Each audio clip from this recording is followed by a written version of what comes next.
बड' लेटेस्ट आपडेटआव बयखौबो बरायबाय। दिनैनि रादाबखौ फरायदों आं प्रमद खाख्लारि। गिबि निउसआव दङ थांनाय मेनिफ्राय जुन दानसिम खुंजानाय गणोत्सव 2022 नि फिथाइखौ मैया फोसावबाय। बे बारनि गणोत्सवनि फिथाइया सोलोंथाइ बिफाननि थाखाय थुलुंगाखां जायाखै। बे बोसोरनि गणोत्सवआ आसामनि गासै मोन 33 जिल्लानि गासै गं 45,735 फरायसालिफोराव जानानै थाङो। बे गं 45,735 फरायसालिफोरनि मादाव गं 4,820 फरायसालिफोराल' A+ ग्रेड मोननो हायो आरो गं 17,040 फरायसालिफोराल' ए ग्रेड मोननो हादों। गं 13,208 फरायसालिफोरा बी ग्रेड, गं 4,667 फरायसालिफोरा सी ग्रेड आरो गं 2,132 फरायसालिफोरा डी ग्रेड मोननो हायो। मैया हादरनाङै फोरोंगिरि सानखालिनो बिश्वनाथ जिल्लायाव सासे फोरोंगिरिनि मुगैथाव आखुआ सोराङाव फैदों। बिश्वनाथ जिल्लानि सिङाव थानाय हलि चाइल्ड इंराजि फरायसालिनि गुरायुंआ साद' फरायसा गथ'फोरखौ जिनाहारि खालामदों। गुरायुं प्रदीप सांमा बिथाङा फरायसालिनि उन्दै उन्दै साद' फरायसाफोरखौ जिनाहारि खालामनाय जाथाया सोराङाव फैदों। फरायसा गथ'फोरा फोरमायनाय बादिब्ला गुरायुं प्रदीप सांमा बिथाङा गोबाव साननिफ्रायनो फरायसाफोरखौ गावनि थाग्रा खथायाव लिंहरनानै मोदोमना होना सिगि सग' खालामना जिनाहारि खालामबोदोंमोन। लंपट प्रदीप सांमा बिथाङा गावनि गासै फोरमान बिलाइफोरखौ लानानै 2 आगस्तनिफ्रायनो खारखोमानानै दंमोन। नाथाय दिनै फुंनि 7 रिंगायाव कार्बि आंलं पाटकाव पुलिसनि मददजों पाटकावआव लंपट प्रदीप सांमाखौ हमनो हायो। बिटिआरआव बिजेपिनि दैबाना।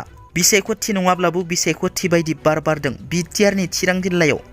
मैया चिरां जिल्ला बिजेपि एसटि मोर्चानि बानजायनायाव बेंटलाव जयनिं हाबाफारि बानजायदों। गुबुन गुबुन दोलोनिफ्राय गासै 264 सुबुंफोरा बिजेपि दोलोआव हाबफैदों।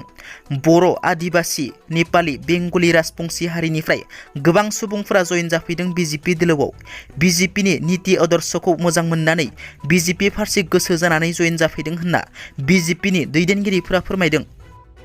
क'क्राझाराव आसाम केबिनेट जथुम्माया जागायनायनि सिगां दिनै फुङाव आसामनि गिबि मन्थ्रि डक्टर हिमन्त बिश्व शर्मा बिथाङा दतमानि थुलुंगाफुरियाव नुजाथि होयो। बिथांजों लोगोआव बिटिआरनि गाहाय प्रमद बर', मन्थ्रि इउजि ब्रह्म, मन्थ्रि उतुल बरा, एमएलए रबिराम नार्जारि बिथांमोनाबो दंफायोमोन।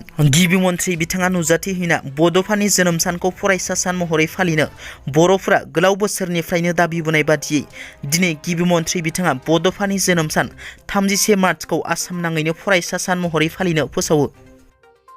लिज ट्रासआ इउनाइटेड किंडम सुंद'यै इउकेनि गोदान गाहाय मन्थ्रि महरै सायख'जाबाय।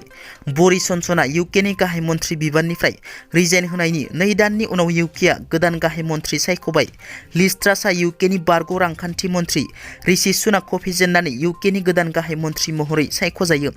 लिज ट्रासआ गासै 81,322 भटजों देरहासार जायो।